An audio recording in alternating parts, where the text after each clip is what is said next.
Assalamualaikum warahmatullahi wabarakatuh. Pembahasan kali ini pada mata pelajaran Bahasa Indonesia adalah tentang materi menganalisis sistematika dan kebahasaan karya ilmiah. Bersama saya, Ernawati SPD. Selamat menyaksikan.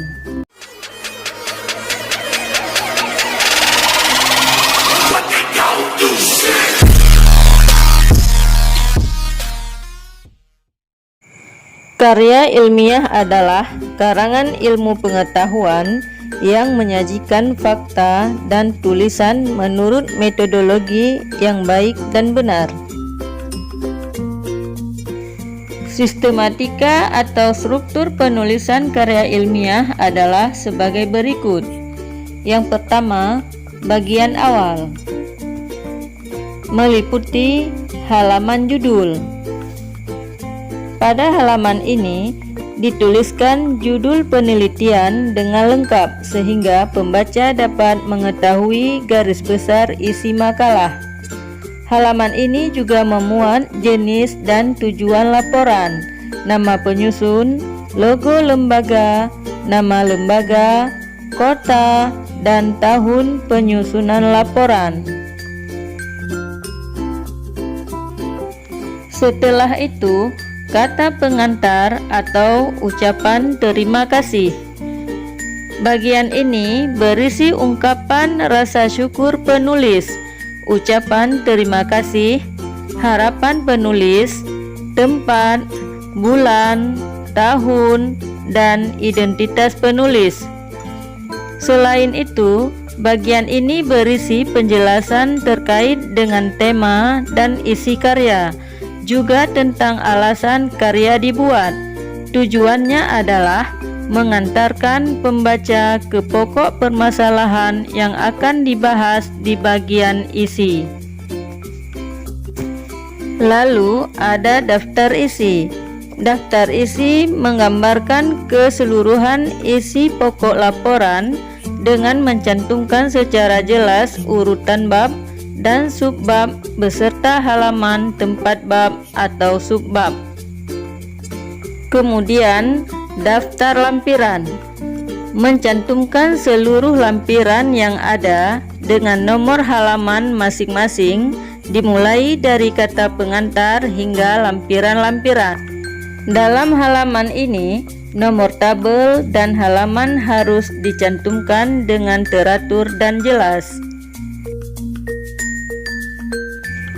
Struktur karya ilmiah yang kedua adalah bagian isi. Pada bagian isi ini terdapat A. Bab pendahuluan.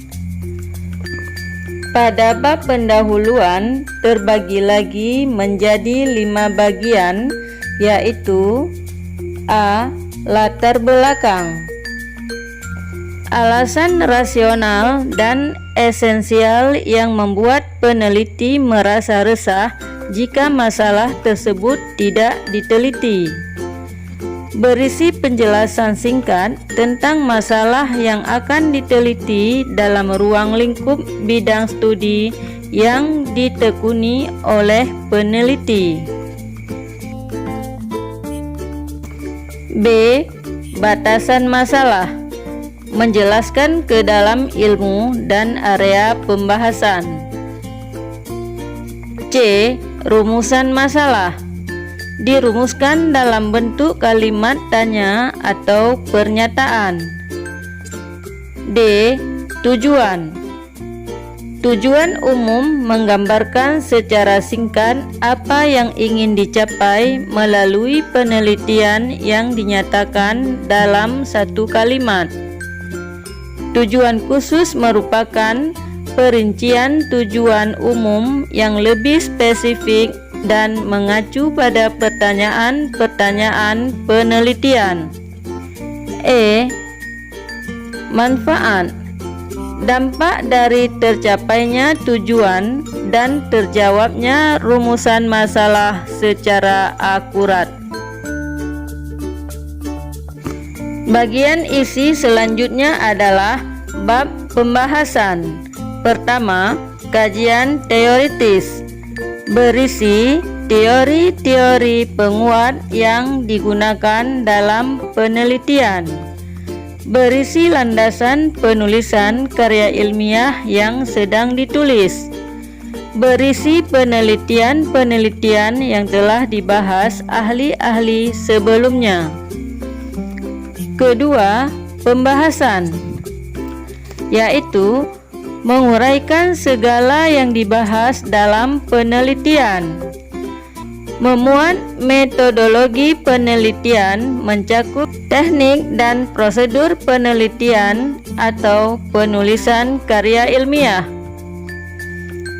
Memuat hasil-hasil pembahasan dilengkapi dengan interpretasinya.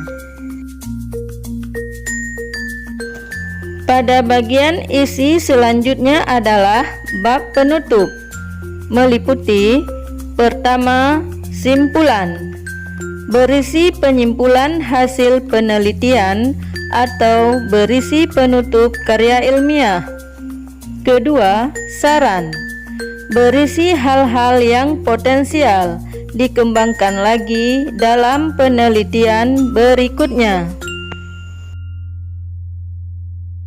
Struktur penulisan karya ilmiah yang terakhir adalah bagian penutup. Pertama, daftar pustaka, yaitu memuat sumber-sumber pustaka yang digunakan dalam penulisan karya ilmiah atau penelitian atau karya ilmiah lainnya. Kedua, lampiran, yaitu memuat pelengkap penelitian, misalnya catatan data, catatan proses pelengkap, dan bukti-bukti tambahan seperti surat izin dan sejenisnya. Ciri-ciri bahasa sebagai media karya ilmiah adalah sebagai berikut. Pertama, reproduktif, artinya maksud yang ditulis oleh penulisnya diterima dengan makna yang sama oleh pembaca. Kedua, tidak ambigu, artinya tidak bermakna ganda, baik disebabkan struktur kebahasaan maupun efektivitas penggunaan kata atau kalimat. Ketiga, tidak emotif, artinya tidak melibatkan aspek perasaan atau emosi penulis. 4. Tidak salah tafsir, artinya menggunakan ejaan, kata, kalimat, dan paragraf yang baku. 5. Istilah keilmuan, artinya penggunaan istilah disesuaikan dengan persoalan yang dibahas. 6. Denotatif, artinya penulis dalam karya ilmiah harus menggunakan istilah atau kata yang hanya memiliki satu makna. 7.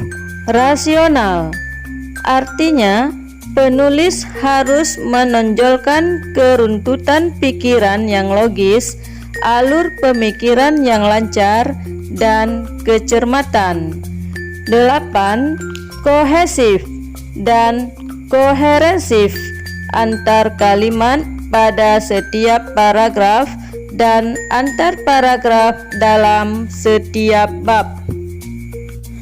9. Langsung ke sasaran dan tidak berbelit-belit. 10. Kalimat efektif, artinya kalimat itu mudah dimengerti oleh pembaca. Langkah-langkah yang dapat dilakukan untuk menganalisis isi sebagai berikut. Pertama, baca dan pahami karya ilmiah yang berupa artikel, makalah, atau penelitian. Kedua, Tentukan kriteria yang hendak digunakan dalam analisis. Ketiga, analisislah dengan menggunakan kriteria yang ditentukan. 4. Tulislah hasil analisis sesuai dengan observasi yang dilakukan. 5. Interpretasikan hasil analisismu sesuai kebutuhan. Keenam, simpulkan hasil analisismu. Cukup sekian dulu. Kita jumpa lagi pada pembahasan materi selanjutnya. Wassalamualaikum warahmatullahi wabarakatuh.